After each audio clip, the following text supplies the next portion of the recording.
ನಮಸ್ಕಾರ.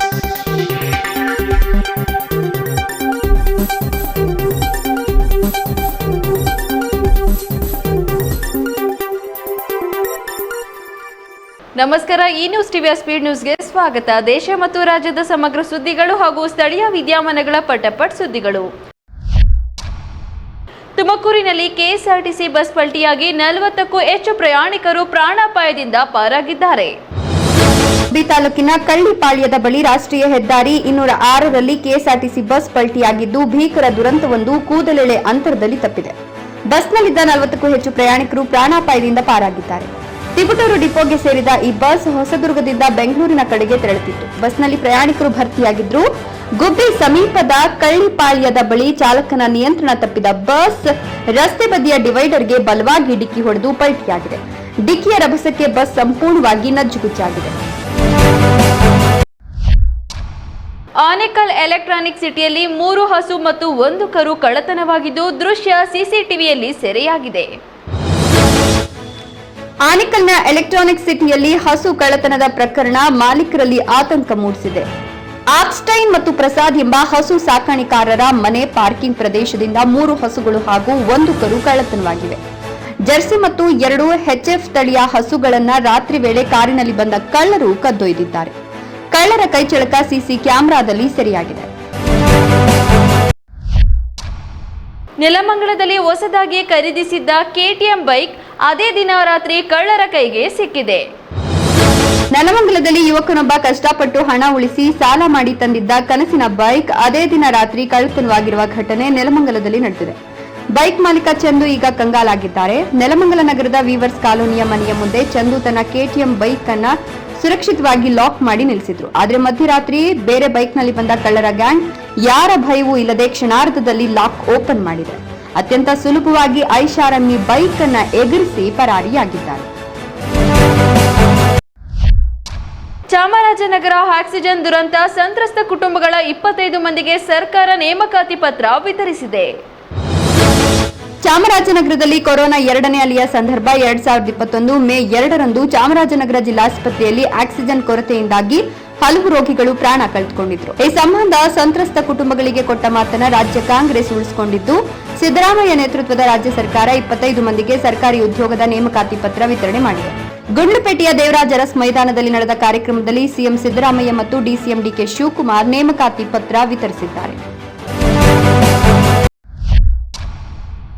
ಹಿಂದಿ ವಿಷಯಕ್ಕೆ ಗ್ರೇಡ್ ಬದಲು ಅಂಕ ನೀಡುವಂತೆ ಹೈಕೋರ್ಟ್ ಆದೇಶ ನೀಡಿದೆ. ಎಸ್ಎಸ್ಎಲ್ಸಿ ಹಿಂದಿ ವಿಷಯಕ್ಕೆ ಅಂಕ ನೀಡುವಂತೆ ಸೂಚನೆ ಹಿನ್ನೆಲೆ ಹೈಕೋರ್ಟ್ ಆದೇಶ ಮರುಪರಿಶೀಲನೆ ಕೋರಿದ್ದ ಸರ್ಕಾರದ ಅರ್ಜಿ ಇತ್ಯರ್ಥಗೊಂಡಿದೆ. ಪ್ರಸಕ್ತ ಸಾಲಿಗೆ ಹಿಂದಿ ಭಾಷೆಗೆ ಗ್ರೇಡ್ ಬದಲು ಅಂಕ ನೀಡುವಂತೆ ನ್ಯಾಯಾಧೀಶ ಇಎಸ್ ಇಂದಿರೇಶ್ ಅವರಿದ್ದ ಹೈಕೋರ್ಟ್ ಪೀಠ ಆದೇಶ ಮಾಡಿದೆ.